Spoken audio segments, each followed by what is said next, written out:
तर आज सकाळी मी नेहमीप्रमाणे 4ला उठलेलो आहे आणि आज 8 तासांची चांगली झोप झाली, त्यामुळे जरा फ्रेश फील वाटाले. आज सकाळचं बॉडी वेट 54.5 होता. अचानक वाढाले का काय कळेना मला. प्री वर्कआउटसाठी ओट्स खाल्लेले आहेत, त्यानंतर मेडिटेशन आणि त्यानंतर बुक रीडिंग. काहीच प्रॉब्लेम नाही, व्यवस्थित आवरलेलं आहे. आणि आज होता माझा favourite day, the leg day. आणि त्याची सुरुवात झाली ग्लूट्सपासनं, काही की विकर मसल पहिला घेतो आहे मी. आणि काफ्स ॲक्च्युली विकर नाही आहेत खरं, नंतरनं कंटाळा येतो आहे म्हणून पहिला घेतो आहे. त्यानंतर सुरुवात झाली मेन वर्कआउट. आज होता रिस्टार्ट डे 157.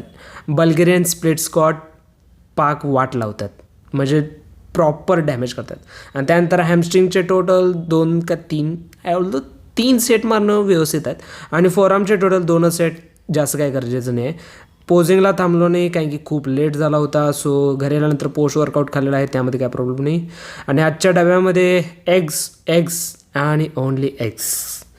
ह्याच्यामध्ये जरासं चेंज येणार आहे, म्हणजे बॉइल्ड एगच्या ऐवजी मी बुर्जीचा प्लॅन करालो आहे, म्हणजे जरा अजून डोक्यात सुचालं आहे, बघूया काय करता येईल. आणि आजच्या दिवसाचे total 16,000 steps done. Tomorrow restart again.